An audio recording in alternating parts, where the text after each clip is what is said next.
Raka itu anak kuliahan. Dia cinta banget sama alam. Beneran deh. Gunung itu tempat pelariannya. Gunung Lawu, megah, penuh misteri. Dia mutusin buat pergi, sendirian. Dia udah pernah mendaki, sering malah. Dia ngerasa percaya diri, mungkin terlalu percaya diri. Dia siapin tasnya, tenda, makan peta. Teman-temannya tahu rencananya. Mereka doain dia. Dia senyum. Perjalanan dimulai pagi-pagi. Sinar matahari nyelip di antara pohon. Burung-burung nyanyi lagu pagi. Raka ngerasa deg-degan. Petualangan sejati. Jalur bawah gampang, udah biasa dia lewatin. Dia nyapa beberapa pendaki lain. Dia foto-foto. Buat kenang-kenangan. Gunung Lawu menjulang di atasnya. Raksasa tua yang diam.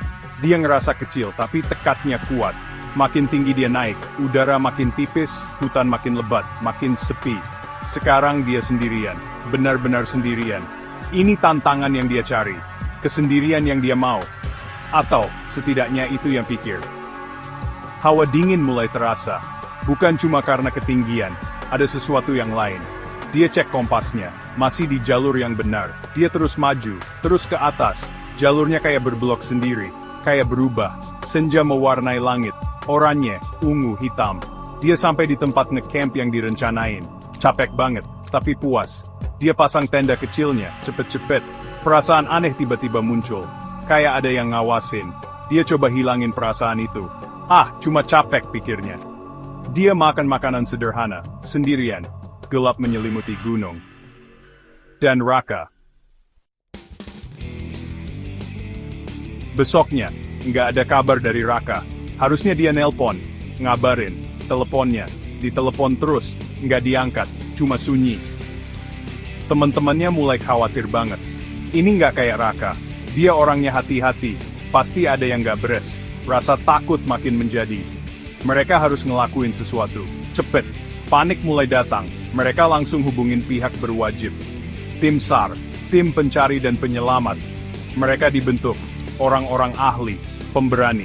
Mereka kenal Gunung Lawu, sifatnya, bahayanya. Pencarian dimulai dari titik terakhir dia diketahui. Ngikutin rute yang dia rencanain. Atau setidaknya, mencoba. Gunung itu kayak labirin, hijau dan abu-abu. Nyari satu orang, susah banget. Kabut nempel di lereng gunung, nutupin semuanya. Waktu jadi musuh mereka. Hari-hari berlalu gitu aja. 1, 2, 3. Break time 0. Raka. Sama sekali. Area pencarian diperluas. Relawan makin banyak. Mereka teriak manggil namanya. Ke arah angin. Cuma gunung yang jawab. Dengan keheningan, harapan mulai menipis. Kayak kabut yang hilang kena matahari. Keluarganya datang. Muka mereka penuh kesedihan. Teman-temannya nunggu. Berdoa, berharap. Gunung itu kayak menahan napas, dan rahasianya. Berita menyebar, pendaki hilang, foto Raka yang lagi senyum, di layar TV, di koran. Satu negara nonton, khawatir. Tim SAR berjuang lawan capek, medan yang berat, tebing curam, semak belukar, malam yang dingin. Mereka profesional, penuh dedikasi. Mereka nggak akan nyerah, belum. Mereka cari di setiap celah, setiap bayangan. Didorong sedikit harapan, Raka harus ketemu. Hal-hal aneh terjadi. Selama pencarian, hal yang tim SAR nggak bisa jelasin. Telepon Raka, masih nyala, entah gimana. Kadang-kadang, sinyalnya nyambung ke menara. Tapi data lokasinya, aneh, nggak mungkin. Lokasinya nunjukin dia ada di tempat yang udah dicari. Atau di jurang yang dalam banget, nggak bisa dilewatin. Rasanya kayak sinyal hantu. Ejekan yang kejam, bikin mereka muter-muter. Atau nggak kemana-mana, teknologi seolah ngejek usaha mereka. Terus ada bau. Bau dupa yang wangi banget. Tim penyelamat ngelaporin bau itu. Di tempat-tempat terpencil, jauh dari desa, jauh dari pura atau candi. Bau itu muncul, tiba-tiba, kuat banget, terus hilang, kayak asap. Penyelamat yang berpengalaman saling lihat dengan gelisah. Mereka lihat banyak hal. Tapi ini beda. Rasanya nggak enak, serem. Bau dari sesuatu yang nggak kelihatan. Penduduk lokal cerita kisah-kisah lama. Gunung Lawu, kata mereka itu keramat. Ada penjaganya, roh-roh gunung. Kadang-kadang gunung itu nyembunyiin orang yang nggak sopan. Atau prospek kurang beruntung. Tim SAR dengerin. Mereka butuh banget petunjuk. Pikiran logis mereka mulai bertanya-tanya. Apa mungkin cerita-cerita ini benar? Aura gunungnya terasa berat, kuno, penuh peringatan yang gak diucapin. Suatu malam, seorang penyelamat yang kecapean lihat cahaya, sinar redup, jauh di dalam hutan, di tempat yang gak mungkin ada cahaya manusia. Dia manggil, gak ada jawaban. Dia coba deketin, medannya terlalu bahaya. Apa itu cuma ilusi mata? Karena kecapean, atau ada sesuatu yang lebih? Sesuatu yang lain? Gunung itu kayak mainin perasaan mereka. Misterinya makin dalam, rasa takut makin besar. Raka hilang bukan cuma di alam liar. Hari ke-7, harapan udah kayak bara api yang mau padam. Terus ada teriakan. Mereka nemuin dia, bukan di jalur manapun, tersembunyi.